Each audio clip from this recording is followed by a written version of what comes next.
permanent makeup industry, I would say, is the one industry where an artist can start off and within the year go from making hundreds to over six figures in a year. The quick, and I refer to it badly as stripper money, because it is. It comes quick, it comes fast, and it's one of those things, and I'll be talking about this at the conference that we're at this weekend. It's just one of those things where you really have to be prepared for the rapid growth, because if you're not prepared for it and you don't have those skills that Kechia was talking about, that we have like business degrees and business skills and just things like that under your belt, it can, hit you in the wrong way, because you're not prepared for how to sustain your business and have longevity in your business. Welcome to the Friends in Beauty podcast, a safe space for ambitious beauty industry creatives to have real talk, get real answers, and practical tools to grow their businesses. My name is Aquia Robinson, and I'm a makeup artist, beauty educator, and the creator of Friends in Beauty. I created Friends in Beauty to support like-minded creatives just like you on their quest to connect, network, and build genuine relationships within the beauty community. Join me every week as me and my special guests reveal the keys to success and longevity in the beauty industry, and most importantly, have fun while doing it. You ready? Hey, what's up? It's your best friend in beauty, Aquia Robinson. Welcome back to another episode of the Friends in Beauty podcast. I am so happy to have you here with me, and I hope you're listening to this episode in high spirits and in good health. If you are a friend in beauty, I welcome you to join the Friends in Beauty Facebook community. If you're looking for a community of like-minded, ambitious friends in beauty to virtually connect with, network, and share resources, then click the link down below in the show description to join our community. And I'll be there to welcome you with open arms. Also, follow Friends in Beauty on all social media platforms at Friends in Beauty. What I like to do is something called the Friends in Beauty Friday feature, where every Friday I spotlight a different friend in beauty and their accomplishments. So no matter how big or small you think it is, I want to shout you out. I want to send you some good vibes. So all you have to do is use the hashtag FIB Friday feature, tag Friends in Beauty on something that you have accomplished, and I'll share it with the community. Additionally, the Friends in Beauty podcast is available on several platforms. We're on Apple, Spotify, Stitcher, iHeartRadio, Google, YouTube, you name it. And whatever platform you are listening from right now, I just want to say thank you so much for tuning into the Friends in Beauty podcast. I truly appreciate you so much. And I would love it even further if you took the time to leave a 5-star rating, a review, a comment, a like, a share, a subscribe, or something to let me know how you feel about the Friends in Beauty podcast. I would absolutely love it. And also, I have to tell you that you should join the Friends in Beauty mailing list tribe if you haven't already, because they are the first to know about all things Friends in Beauty, and I send out different business resources, tips, and advice throughout the week. So if that's something that you're interested in, the link for that will be in the description as well. And last but not least, the most important thing is to share the Friends in Beauty podcast with your other friends in beauty, your family, your friends, anybody that you think could benefit from the information that is being shared. Share away to help me grow the Friends in Beauty community. Now, on this episode of the Friends in Beauty podcast, I welcome the founders of the Black Micropigmentation Association to the Friends in Beauty guest chair. The BMA is founded by 4 permanent makeup experts, estheticians, and beauty business educators from all around the globe who collectively have over 24 years of experience in the beauty industry. It all started on Clubhouse when artists and friends Dior Davenport, Shalon Burruss, Sheron, Devlin, and Kechia Taylor came together to develop solutions to the challenges facing Black entrepreneurs in the beauty and permanent makeup spaces. The Black Micropigmentation Association is for all beauty professionals who strive for excellence and representation in the permanent makeup and aesthetic industries. Each of the founders have built their businesses in a way that comes away from the idea of hustle, and instead focuses on sustainability, longevity, and legacy building, something that they aspire to help more professionals learn how to do. In this episode, the BMA founders share the importance of having good mentorship, how BMA is fulfilling a need and a gap for PMUs and estheticians of color, the importance of having your business affairs in order on the back end, how to avoid burnout, how to design your business around the life that you desire, unmatched advice for upcoming beauty pros, and so much more. I had such a fantastic time sitting down and chatting with these ladies. They are such a wealth of knowledge, and I know that this is an episode that you are going to truly enjoy. Even if you are not a permanent makeup artist or esthetician, even if you're just an entrepreneur, there are so many essential values and standards that we should all aspire to uphold in our business that was shared in this episode. So let's go ahead and jump into it with the founders of BMA. And if you prefer to watch our beautiful faces, then tune in on YouTube. Enjoy. Welcome to the Friends in Beauty podcast, ladies. Thank you. Thank you. Hi. Thank you. You're welcome. I'm so excited to have you all. What you're doing for the beauty industry is super exciting. So I'm really interested to get to learn more about, what you're doing and how you're, fighting for the representation of, Black PMU artists around the world. But before we jump into the interview, I would like to start off with some icebreakers just to get us warmed up and have a little fun. And so we can get to know you a little bit outside of what you do professionally. So I will start with Kechia. Okay. Give us 3 random facts about you. Oh, 3 random facts is I have a bachelor's degree in graphic design. I'm a very athletic person and I love to read. Okay. And what about you, Dior? 3 random facts. Okay. I'm an actor. I collect gnomes. I love gnomes. And I love gin. I love some gin.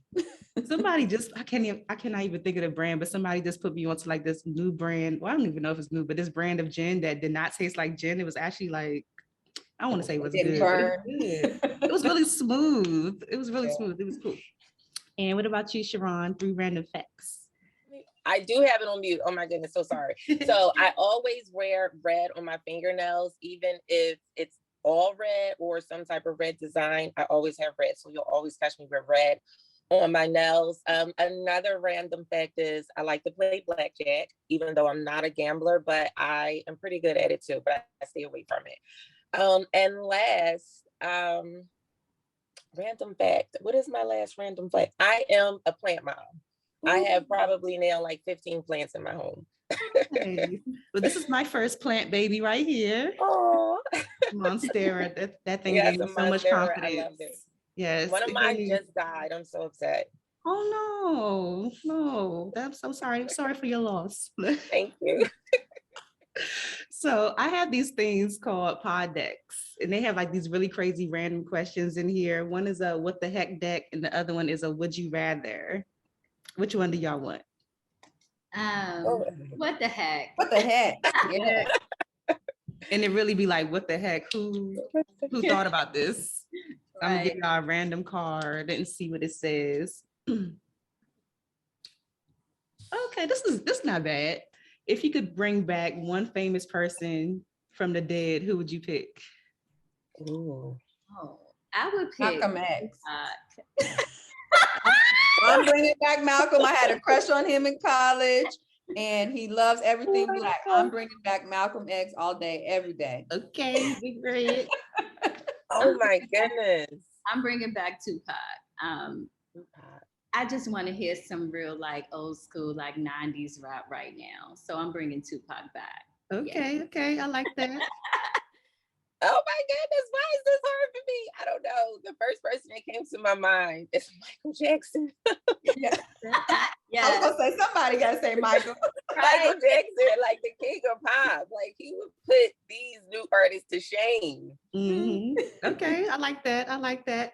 Kechia. Yes. When is the last time that you did something for the first time? Oh, what did I do? Let me think. Man, yeah. So in February, I took a water slide into the ocean, and I was so scared. Ooh. I was so scared, like sharks was gonna get me. Like the water was deep, and I was just like, okay, like what the heck, So I just go down, put my hands up, yell, and just water slide into the ocean, and it was so freeing.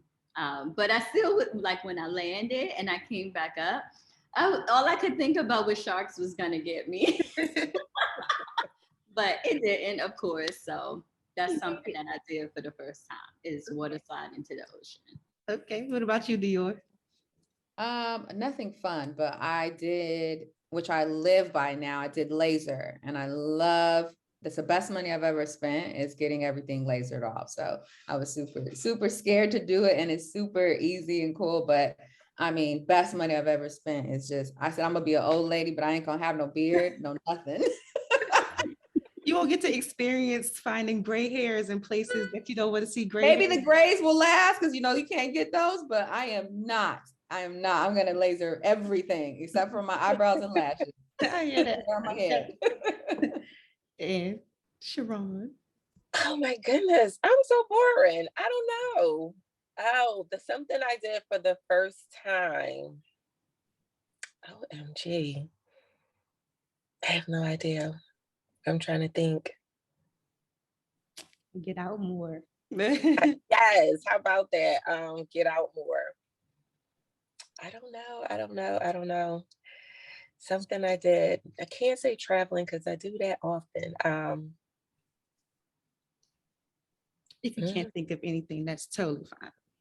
Yeah, I can. I'm sorry. Oh my God, I'm boring. Shoot. No, you're not. Well, one thing you're doing for the first time, you've never interviewed with me before. Yes, there you go. Here you go. See, thank you for that. Interviewing with you. Yes. What do people always tell you that you're good at, Sheron? Aside from what you do, professionally. I think a lot of people think I have good advice.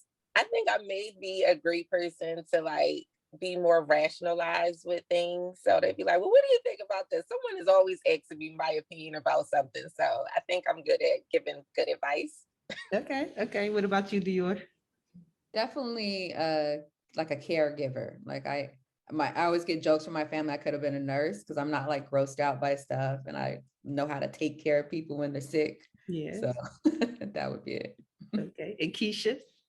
I'm just a committed person. I see things through. I follow through on everything that I say. I believe in just following through, whether you want to or not. So just being committed to something. You know how those people go to the gym and they in there for 2 weeks?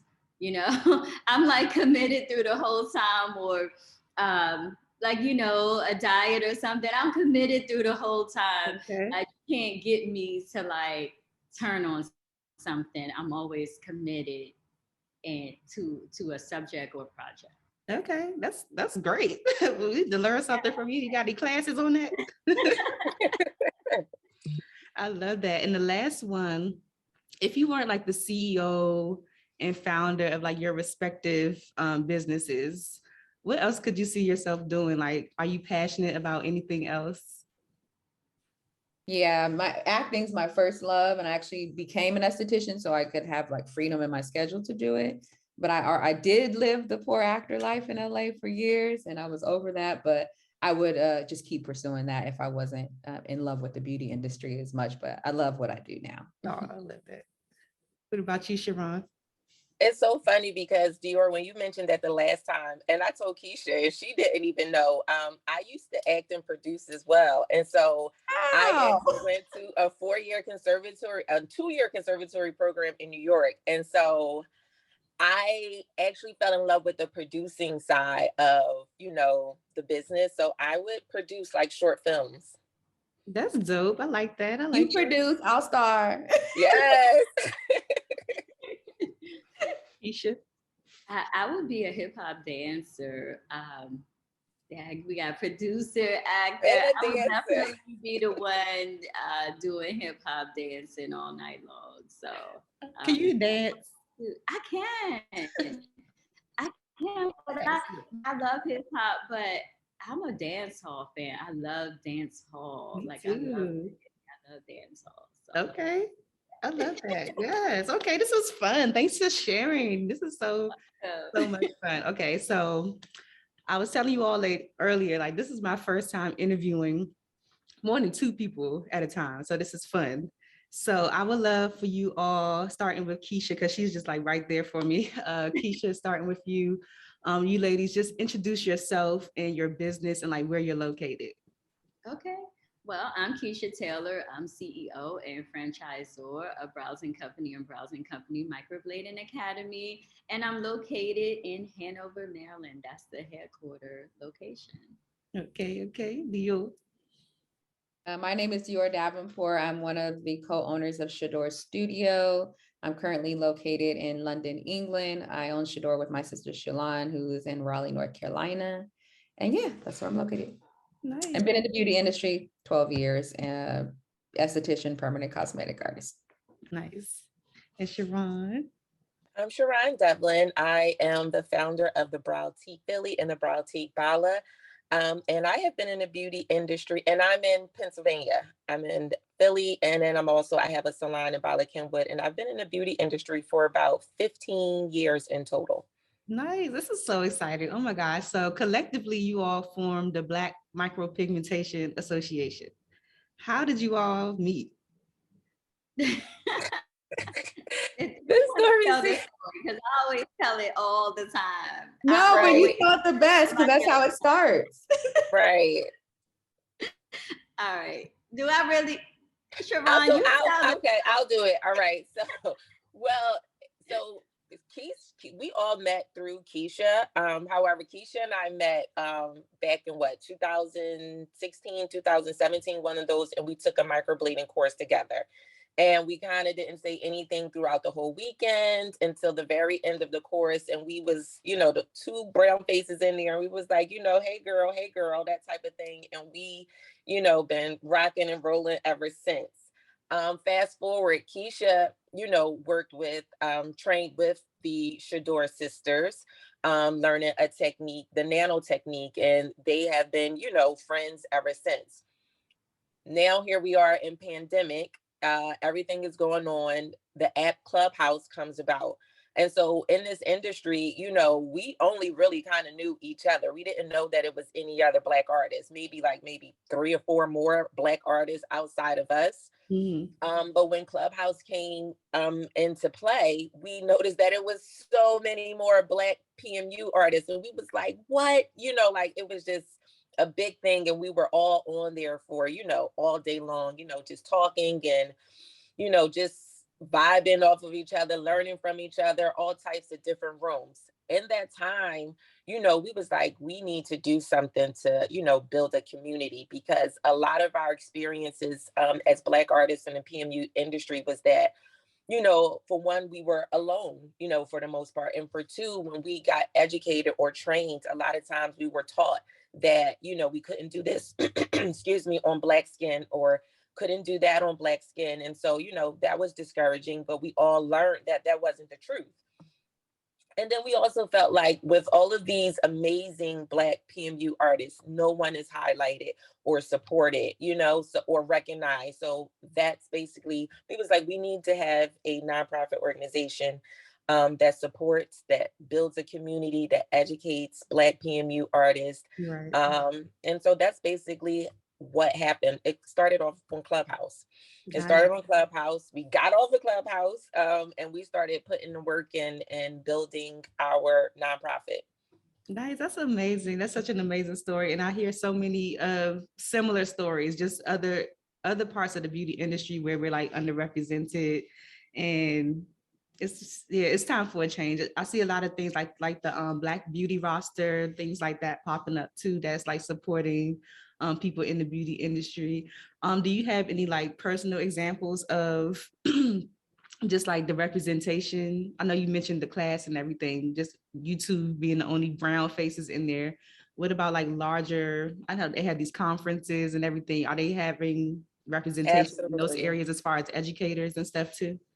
Hardly. You may see 1 or 2 brown faces. Yeah, it's getting better. Like you said, more organizations and groups are coming forward and propelling Black creatives in the beauty industry. But up to now, it has been the same. You probably know, but I think makeup has come around a bit more. Permanent makeup is still probably 10 years behind makeup. Okay. And so it's really hard to for Black artists to get noticed out here.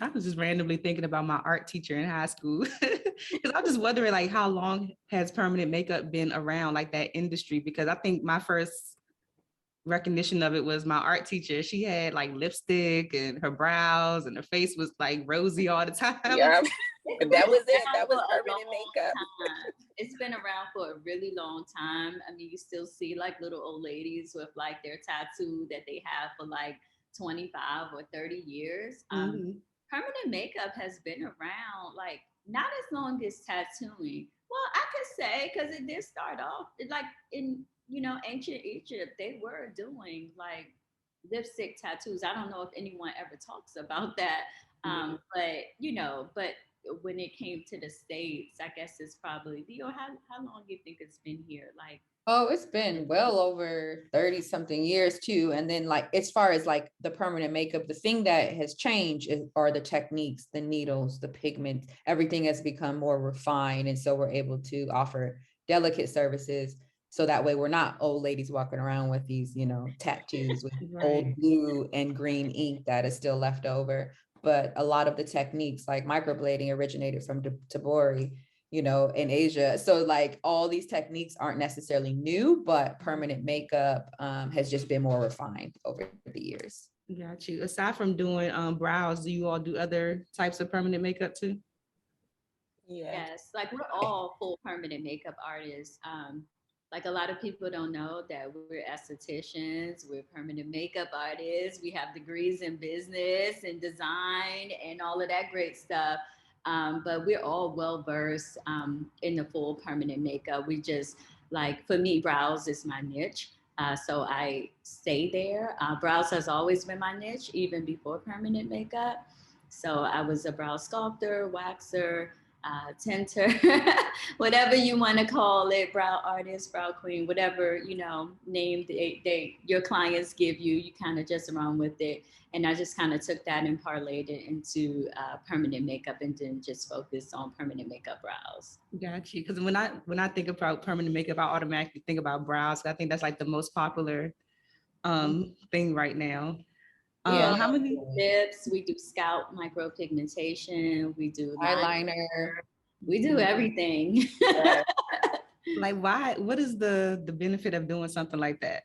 Is that just for someone who wants to be a little bit like low maintenance and doesn't want to wake up every day? And absolutely, like alopecia, like since the whole Jada thing came out, I might as well just put it out there. Alopecia can be a reason why someone may get tattoo brows or scalp micropigmentation, cancer, putting out more of the serious issues. And then you have those who just want fuller brows or fuller lips, or those who just want to save time or have kids and just don't have the time to do their makeup. So women and men just can benefit from permanent makeup, period. Nice. I like that. I was thinking about, I interviewed this guy named Danny Tran. He has this, it's like a marketing agency for PMU artists. And he was telling me about like the money like these people are making. I was like, I'm about to stop doing makeup. Like, yeah, it's a very high tickets. Our, permanent makeup industry, I would say, is the one industry where an artist can start off and within the year go from making hundreds to over six figures in a year, the quick, and I refer to it badly as stripper money because it comes quick, it comes fast, and it's one of those things, and I'll be talking about this at the conference that we're at this weekend. It's just one of those things where you really have to be prepared for the rapid growth, because if you're not prepared for it and you don't have those skills that Kechia was talking about, that we have like business degrees and business skills and just things like that under your belt, it can, hit you in the wrong way because you're not prepared for how to sustain your business and have longevity in your business. But the money is good, but I feel like don't go into it for the money. The artists that do aren't the best artists. You got to go into it for what you love. Like Kechia loved brows, like I love brows. I love lashes, like everything that I offer, I love to do. And I'm that esthetician where I just stopped doing, like, I didn't want to do skincare. I let my girls do skincare in the studio because I love brows and lashes so much. So, it's one of those industries where, we make a lot of money. And we're starting to see a shift for makeup artists getting into the permanent makeup field because of that. Look, oh, my wheels are turning. I'm like, I'm about to put down these brushes and pick up a little pen. Pick up Like, a pen, yes. I think I would be good at it. That's the thing. Like, I like stuff like that. I think I would be really good at it. Have an eye for detail. I'm trying to get to the coins quick because I'm getting older. Like, how long do you have to like practice before you put yourself out there as like you're offering this service and charging people for it? Everybody is different, but Oh, you I like definitely have to put.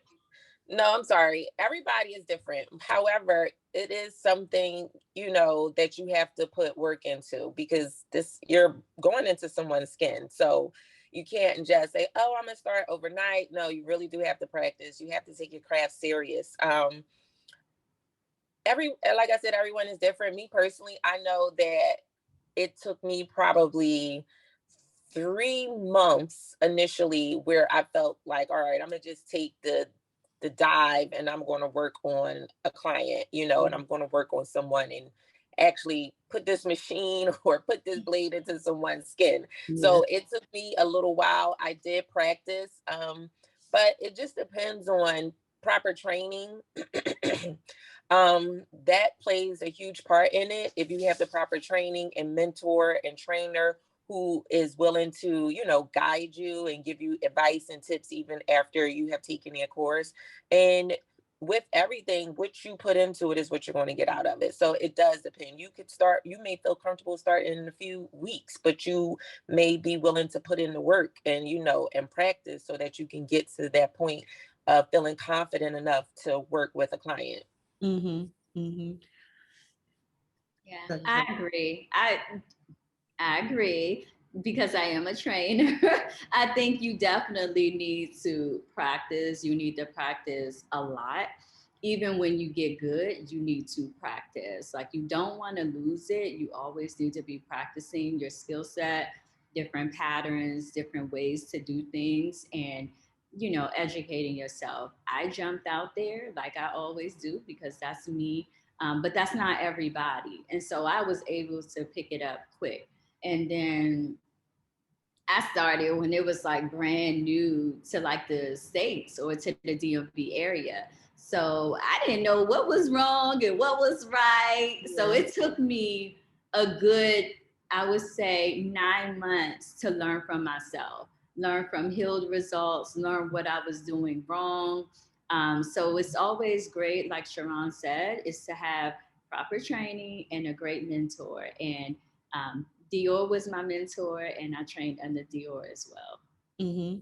Nice. Yeah, it took me about a year. I would say because I like Kechia, we were the first to just bring it in our state. It was not there. Nobody knew what microblading was. And we had brought Irina up. She was this big trainer from Russia. And we had like one of these first trainings from her, and we learned, and we were terrified. And we had to just learn by trial and error. And like Kechia said, it took months for us to really learn, like, especially with microblading, it's a very highly skilled service. And so really learning how to do it correctly. And then what we specialize in, my sister and I, is eumelanin skin, so darker skin. And so we wanted to learn, like, how do we do this effectively on our skin tones? How do we get it to heal and show up not blue and, you know, and things like that. So it took a while to learn. And then we transitioned over to machine work. But like Kechia and Sheron said, it just practicing. And it's till this day, it's like exercise. If you don't stay in the gym, you ain't gonna look the same way you did when you was in the gym, right? So like that's the same thing, practicing every day, even though you're seeing clients, and if you're not seeing clients, practicing, because it's one of those things that you kind of learn. Your hand just kind of gets used to doing it. You don't want to lose that, lose those skills. So take your time. Everyone is different, like Sheron says, and you can't rush it. But those who are committed and really focused on the craft are the ones who are successful, because they do focus on it. They're not just worried about getting money. Yeah, I love that. I do see like a lot of my friends in beauty, a lot of makeup artists like transitioning over to like permanent makeup or becoming estheticians. And I saw a lot of them, Kechia, at your party that I knew. I did not know that they trained under you. Really? So So exciting. But do you have any tips for people who are trying to, I guess, sustain like their PMU business, but also do like aesthetics and waxing, and like what kind of advice can you offer to them for them to flourish in both like areas? So I have a two-part. First and foremost, it should always be proper training. You should always be getting educated. You are not, no matter how much you've done, you always need to be learning. It's always something new out here. And two, have your business affairs in order, because like Dior said, the money comes fast. And if you really don't understand how to separate things, how to cost out your procedures, you could lose a lot. You could lose it all. How to pay your taxes, how to set up your business the correct way. Those are things that I would say need to be in place. So many people are so worried about things they shouldn't be worried about, like, oh, what's in the kit? Like, girl, you need to be worried about how to figure out how you're going to structure your business first. Because when it comes fast. And if you're not ready to handle it, like it was a lot for me. I was like, oh my God, I don't know what to do. I don't want to do this no more. Like, and I was making a lot of money, but it was very, very overwhelming. And you don't want to be making money and not doing what you're supposed to do. You want to have everything in order from the beginning. So when you seek a class, and make sure that the person is willing to mentor you and to answer any of the questions that you may have.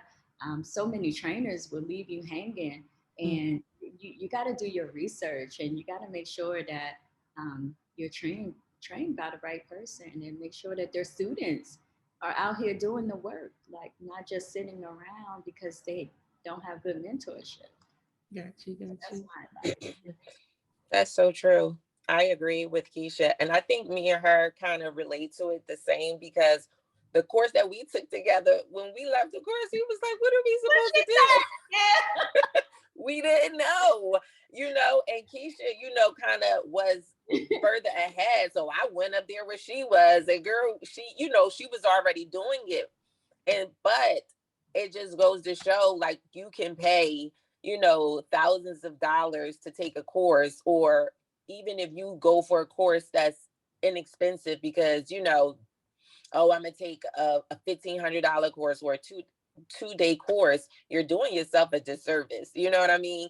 I knew that even after, the course that Kechia and I took, I was like, I'm going to have to get more training, but I did still practice, on my own with, what I was given, so that I can get to a point where I can take another course. And that's when I learned, all of the other, permanent makeup services. I learned how to do lips, eyeliner, and brows and stuff like that. But that trainer is very important. And I think so many people overlook that, because we are in an industry where it's so easy for someone who may have some popularity or have, a large social media following, and they say, oh, I'm going to go and, take this person's class because they're popular. But will you be able to talk to this person 2 weeks from now, a month from now, a year from now? So that's very important, that you really are able to talk to a trainer. Like I always say to my students, I'm accessible. If you don't take advantage of that, you know what I mean, then that says a lot about, what you're doing, your choices behind what you are doing. Take advantage of, someone that is willing to be a mentor, that's willing to answer your questions, to answer your text messages, your calls. So you just really want to look for a great trainer. And you want to be prepared. And I think both Dior and Kechia mentioned this, be prepared, because when you are a decent artist and the word gets around and the money starts coming in, you won't have a lot of time to, handle all of your business affairs if it's not done already, So if you have slow time, take advantage of it to get your business affairs and orders. Know what your back end of your business is, how it's supposed to be ran. Because I learned the hard way, to be perfectly honest. My business was slow, and then next thing you know, it was, it turned into a 6-figure business, and I'm like, oh shoot, I have to learn so much now. So I don't want another, up and coming artist to make the same mistake, because once the money come in, it's like now you hustling because you didn't set things up properly. Whereas though your business could run smoothly. So that's another tip that I would give someone. Yes, I love that. Have the back end set up for the floodgates to open. Yeah.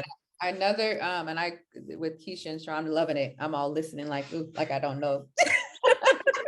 But it's just good. It's good tips. And it just lets you know, I was just thinking about how far we've all come. And it feels good to just listen to those stories. And I think it's great for listeners so that they know, like, it's going to be a journey. Like, don't expect, to come out there and be perfect. But we want to make it a smooth journey and not make the mistakes that we done. And that's why I love BMA, all four of us, because we're givers. We love to give information and we love to support artists so that way they start off the right way. I say, but another tip I would give is don't be like a swap meet. Like, yes, we offer everything, but we didn't just start offering everything quickly. Master one thing, then master another, and then master another. There's so many artists who try to learn 4 things in a 3-day class, and then they're doing it all poorly. You're going to make more money and have more longevity in your business if you focus on one thing. Like, I mastered microblading before I ever touched a machine.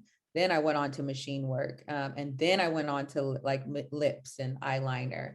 So give yourself some time to do that, because the other services are going to bring in money while you're learning something new, but don't think you have to offer it all now. And then if you can offer it all now, you choose to focus on something as your business grows. That's when you'll get staff and hire other people who they may be the person who does the lips and liner in your business, right, or does the lashes and things like that. So just really focus on what you love and know that you can offer everything, but you don't have to be that swap meet mentality. It's okay to focus on one thing. I mean, come on, my girl Keisha's over here, a boss. Okay. And she focusing on brows. So you don't have to do everything. Yes, I love all the other techniques. I do nano, I do machine work. But my strict focus is microblading because I believe in the technique. I love the technique, and I mastered the technique. And like I said, I can do everything else, but I believe in focusing and seeing it through. But it's nothing wrong with offering everything, and keep your prices at your value. Don't undervalue yourself. Don't do microblading for $150. I'm just saying, it's too much work. Yeah, that's my advice. That's all of our advice. But that's why PMA exists, so that artists can't make the mistakes that we made and really get properly educated on everything that they need, so that they can be successful in this industry. And I love that you mentioned education, because I teach too, and I think that a lot of the way, and the reason why I teach the way I teach is because I've taken a lot of classes and I realized what was missing. So I love that you're taking like what was missing and you're applying it and helping other people out so they can do better than learn from your trial and error so they won't have to go through it. Do you all consider yourself to like work hard? Like, do you think that you're like burnt out and working too hard, or you work smarter in your businesses? Today, I'm burnt out. I had my hustle time. We all had our hustle time.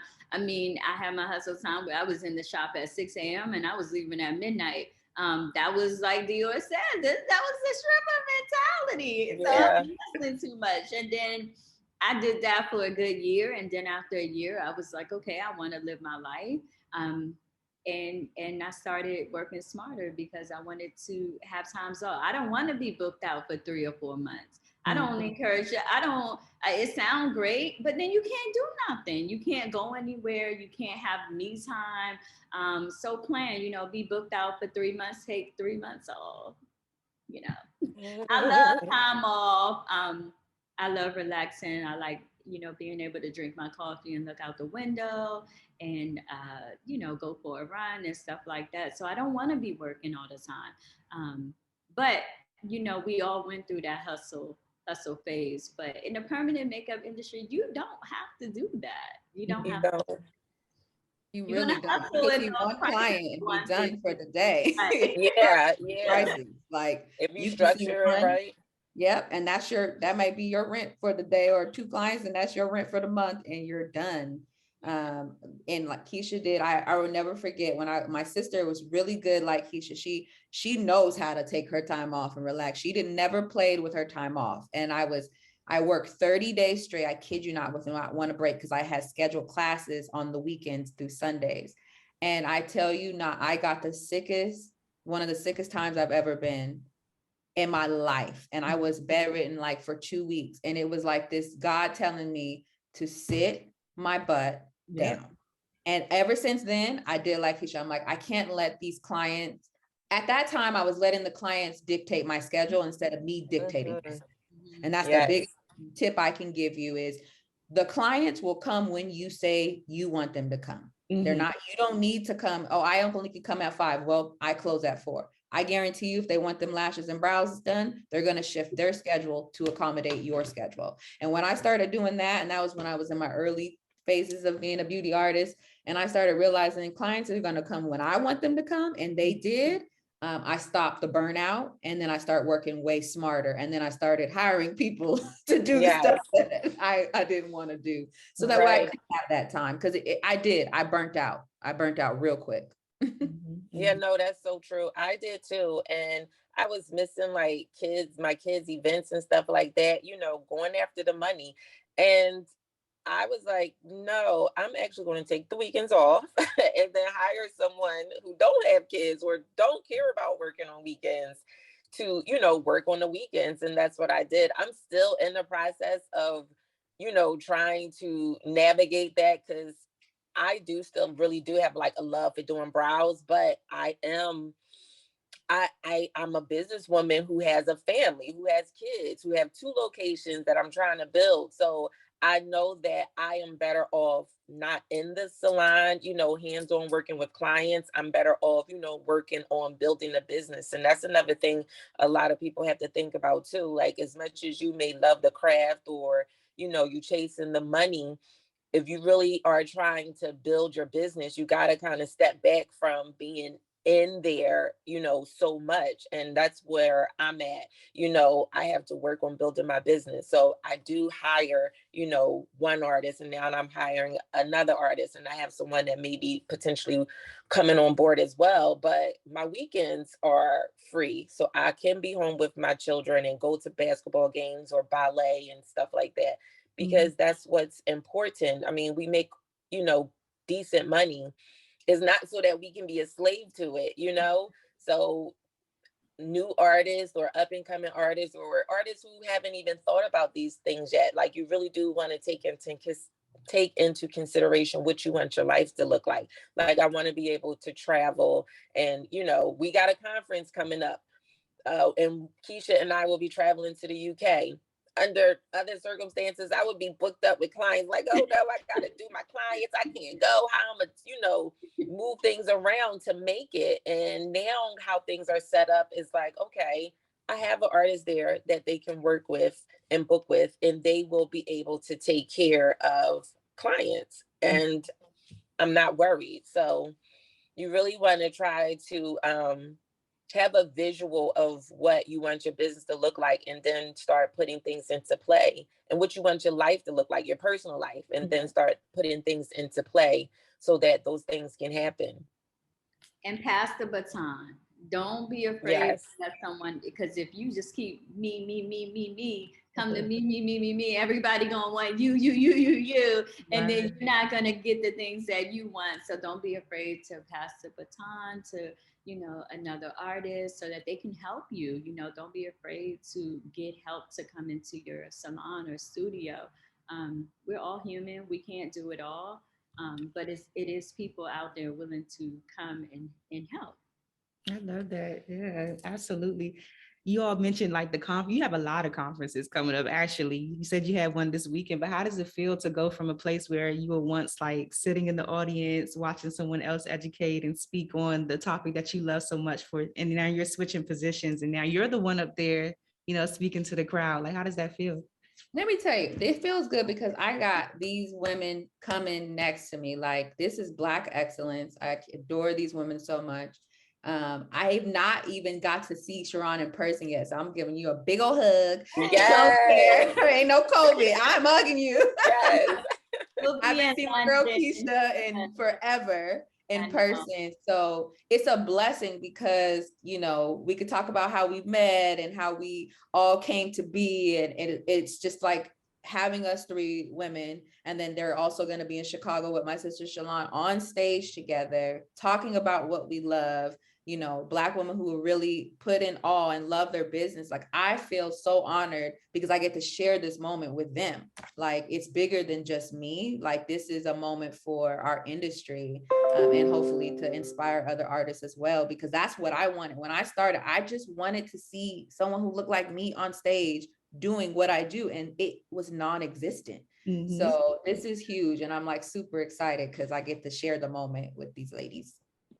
Me too. I'm very excited. Let me tell you, like, I think it was like 6 years ago, I went to one of these conferences in Las Vegas, and I was watched Anastasia Beverly Hills talk about marketing.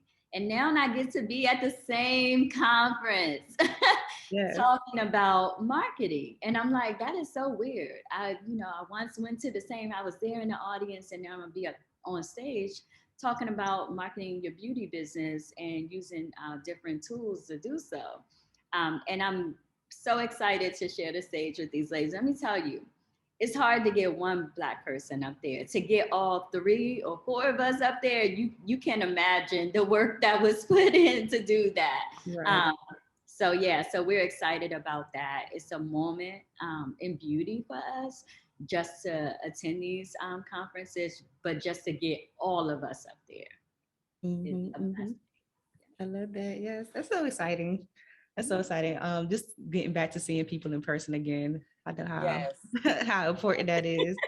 I do want to jump back really quick to BMA because I was looking at you all's website and I know you have memberships and you have a directory too. So I want to know a little bit more about like the membership that you offer, like what that entails, and then also like the directory and how you all like set that up too. Okay, we're gonna let Dior explain that because she's so and I'm so great at pushing it on her.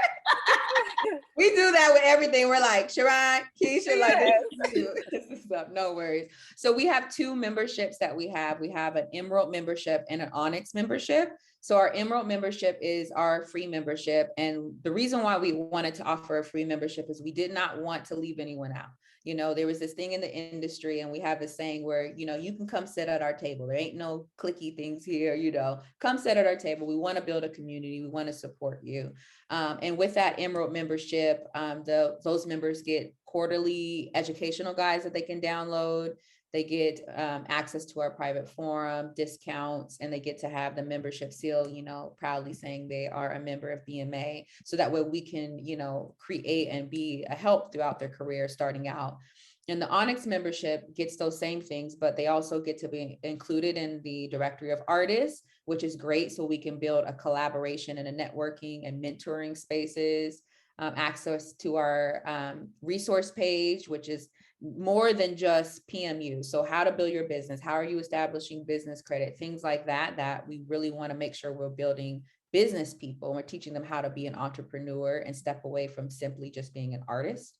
Access to stock photography, which we noticed that there is a big hole in the industry. There's only the same picture of one Black artist or one Black client being used for anything PMU related. So we wanted to make sure we offered that to our members so that way they can have more pictures to use when they're advertising. Also access to forms and, you know, waiver forms, consent forms, and then a welcome box that they get. So those are some of the perks of the Onyx membership. And then we also are going to have some trainings where we're bringing on experts in different fields where Onyx and Emerald members can join in hourly meetings and training. So like if you want to learn from another expert in the beauty industry, you can. So we're really trying to build that sense of community where artists can learn and grow, and teaching them how to simply not be an artist, but to be an artist and an entrepreneur at the same time. That's so amazing. I love it. That's so exciting. Oh my gosh. Okay. So individually, what are you all working on your legacies to be when it comes to BMA? Man, BMA, we are, as a whole, like, I wanted to, well, they know this, but to be like just like an educational system for beauty pros. I'm not going to say a class or this or that, but an educational system. Um, that's the legacy I want to see for BMA, is for all beauty pros eventually, not just micropigmentation artists, because we all started out as estheticians or hairstylists or owning a salon or spa. So we want to be inclusive to everyone eventually, and just creating an educational system. I love that. Yeah. I want BMA to be like, I don't want it to be this thing that's just, fad and goes away. Like Kechia says, education never goes away. We're constantly learning. And if we want people to be educated properly, and we've seen that was missing in the industry, especially with Black artists being taught so many different things. We want them, we want us to be able to be taught correctly, be able to handle ourselves in a different way. So the legacy is being able to also build generational wealth for their own personal businesses as well. And to be able to, we get so stuck on the craft, but we forget that, you're running a business, and this is something that if you do it correctly, you can pass down to your children. And so I feel like that's also too, is, the education, like Kechia said, but teaching people how to correctly build a business so we can create generational wealth in our communities. Yes.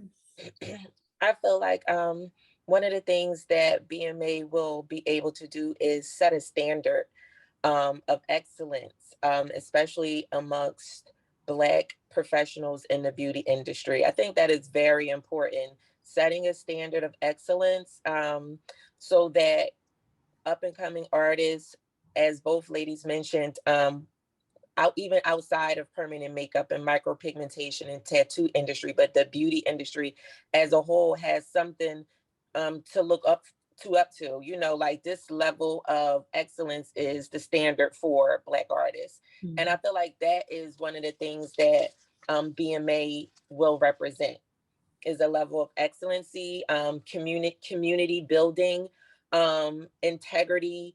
We want to be an organization that has integrity, that has creativity, that's constantly opening our doors to, because we're getting old, needless to say. So we want to constantly open our doors to up and coming professionals so that we can pass the baton to them, and they can come up with new and exciting ways to spread the word about Black micropigmentation, and, so people can learn and be educated and build their beauty business. We don't want to be behind it forever and, have our dated ways of doing things. We want new artists to come in and take over and be able to, keep our business, alive and vibrant. That's one of the things I want for BMA to be long lasting, and not just, looked at as this, institution that was there way back when, but no, always keeping up with the times, always keeping up with the times, because we allow that to happen in our organization. We allow, new professionals to come in and, teach us new things, and always, trying to be on what's going on, but still have that integrity, still have integrity and creativity and standard of excellence. I love that. This has been so amazing. Oh, thank you so much for sharing with us today. I learned so much already, and I know when I listen back to it, it's going to be even more. So before I let you go, I have to ask you the rapid fire question. So I guess I'll just ask the question, and then each one of you all, from Kechia, Dior, and Sheron, can answer, and we'll go from there. So these are the Friends of Beauty rapid fire questions. So whatever comes first to your mind, you'll be great. So the first one is, Kechia, what are the top 3 keys to your success so far? Patience, commitment, and consistency. Yep. Patience, Those commitment. are the top 3. Okay, Dior. Oh, same questions. I would say dedication, faith, and consistency. Mm-hmm. Sheron. Resilience, faith, and professionalism. Okay. Kechia, how do you measure your success?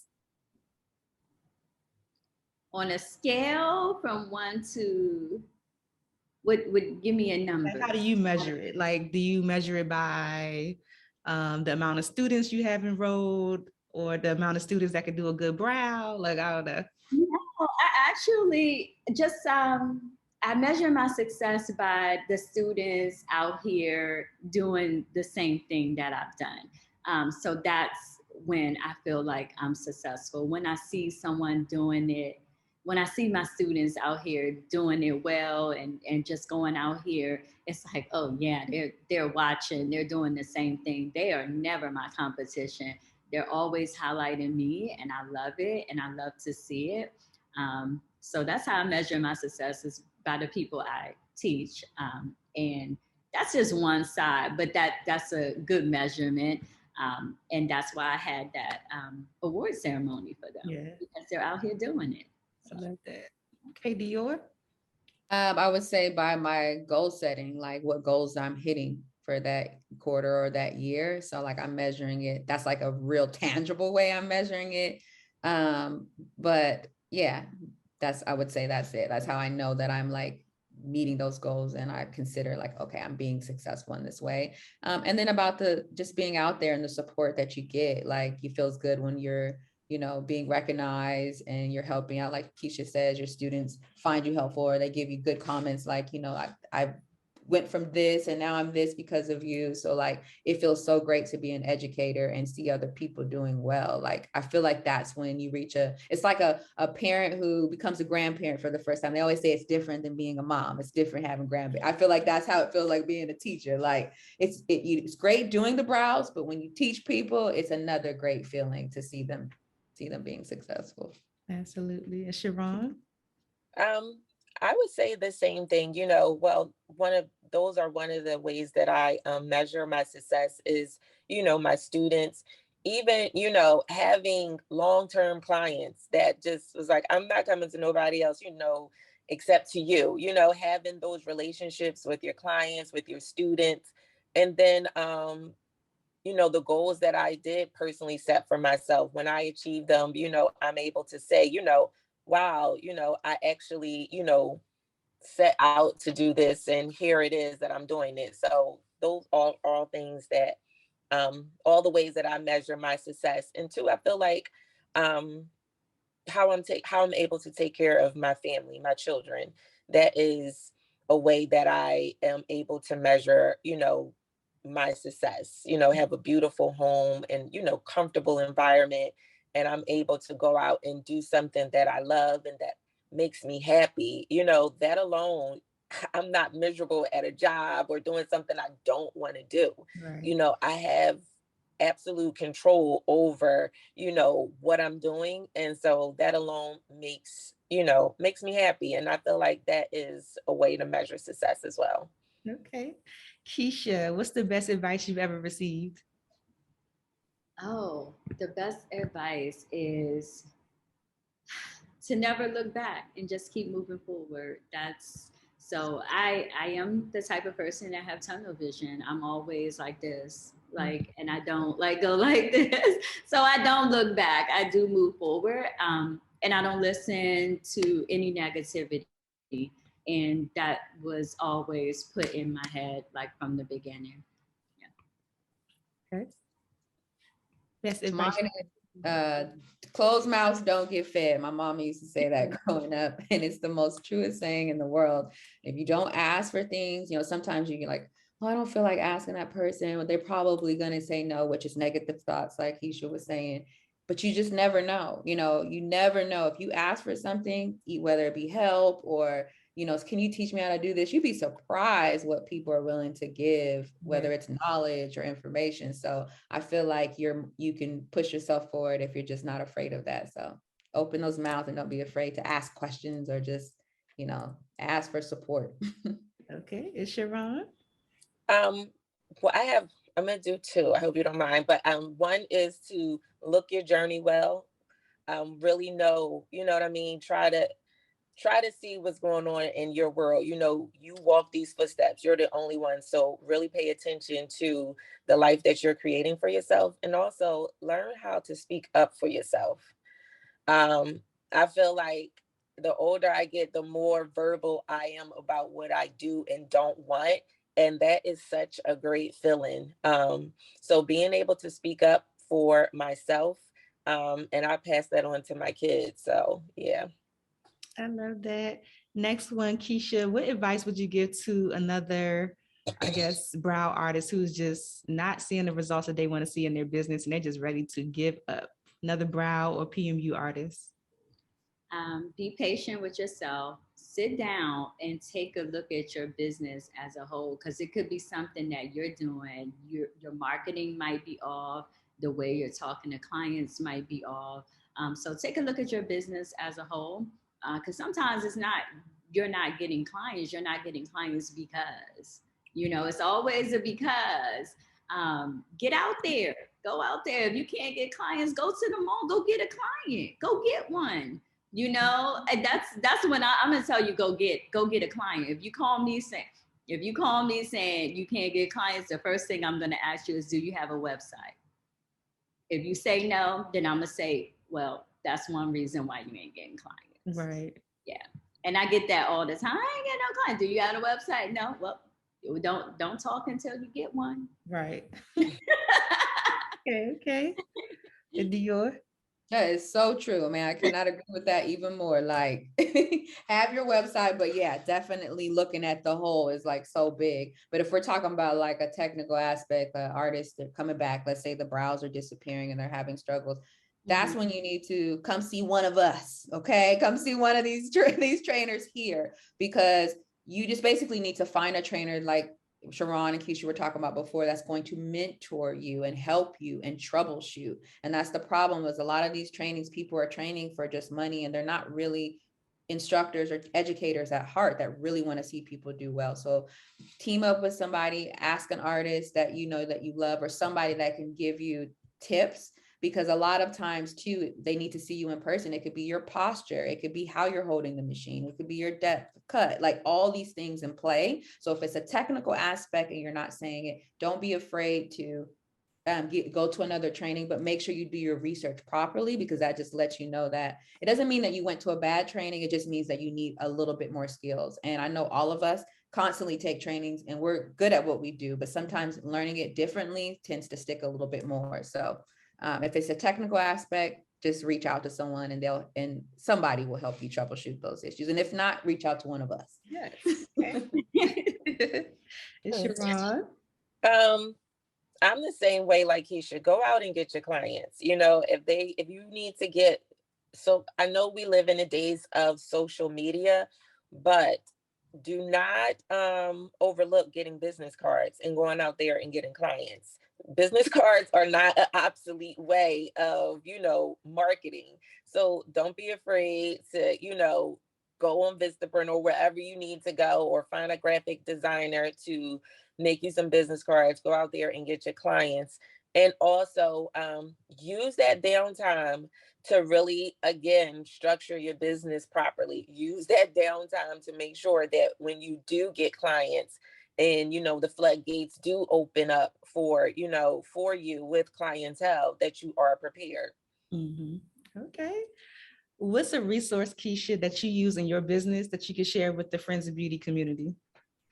What's a resource? I am my resource. Oh my God. Like, Let me see. I say read the 4-Hour Work Week. Ooh, yeah, I like that book. Yeah. Okay. 4-Hour Work Week. Dior? I was gonna say my resource is these ladies right here. It depends on what you need, right? Right. If it's like SEO stuff, and I'm looking like Keisha. I was teaching a class down in DMV, and she's like, Dior, you need to Google my business. You need to do this. You need to do that. I was doing it right there. That helped. These are my resources here. My community. So I would say my community is a resource. because I'm able to go to them and say, hey, Sheron, what do you think of this? And they're able to help me out and do things. So y'all are my resources. I love that. Go to community. Yeah, same thing for me. And also read, like you just said, read, listen to podcasts, listen to audiobooks, and tap into your community. Like Dior said, tap into who you know, and, have brainstorming sessions if you need to. Yep. Another good book is 7 Habits of Highly Effective People. That book changed my That one life. is good too. Yeah, it changed my life. And it's a workbook. Don't treat it as a read, like use it and come back to it, because we forget as we get busy. But that's a game changer. And it's not always beauty. Like Sheron said, you don't have to listen to a beauty related podcast. Listen to the podcast for the people making millions. That's going to teach you a lot, because no millionaire is sitting on here talking about how to do the brows. Listen how they structure their business. You're going to learn a lot about business quick. That's my advice. I love that. I love that. The last one. So I just want you to fill in the blank and just say, my name is blank. And the key to longevity and success is whatever you think it is. So you can think about it for a second if you need to, but my name is blank and the key to longevity and success is. My name is Kechia, and the key to longevity and success is to believe in yourself. Okay. My name is Dior, and the key to success is relationship building. Mm-hmm. My name is Sheron, and the key to success is to not be afraid to fail. Well, dang, that's a good one. These are all good.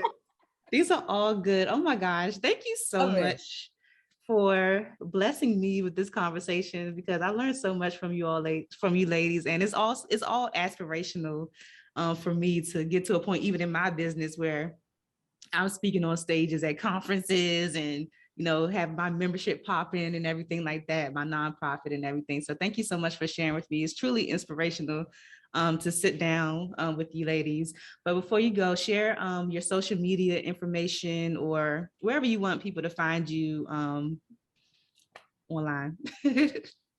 Well, you can find me, Kechia, on Instagram at Browsing Company or www.browsingcompany.com, and also blackmicropigmentation.com, and on Instagram at Black Micropigmentation, and association is abbreviated. Okay. You can find me and us there. Awesome. And Dior? Yeah, and you can find me at Shador, SHADOR London, or Shador Studio of Aesthetics. Or Shador Training for our training page. Okay, Sheron. You can find me at the Brow Teak Philly. That's TheBrowTique Philly.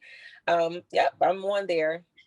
Yay, I love that you all are like all in different locations, but y'all are making this pop. It's just, that's amazing. Thank you so much. I'm not going to hold y'all, but thank you so much for this today. And best of luck on everything that you have coming up, all the conferences, your businesses, and everything. Thanks for listening to the Friends in Beauty podcast. Don't forget, sharing is caring. Share this episode with at least one friend in beauty, and subscribe, rate, and review on Apple Podcasts so that other friends in beauty can find this show. Plus, we'd love to hear your feedback. Connect with us on all social media platforms at Friends in Beauty, #Friends in Beauty to join the conversation, and join our Friends in Beauty Facebook community to stay connected. Talk to you soon.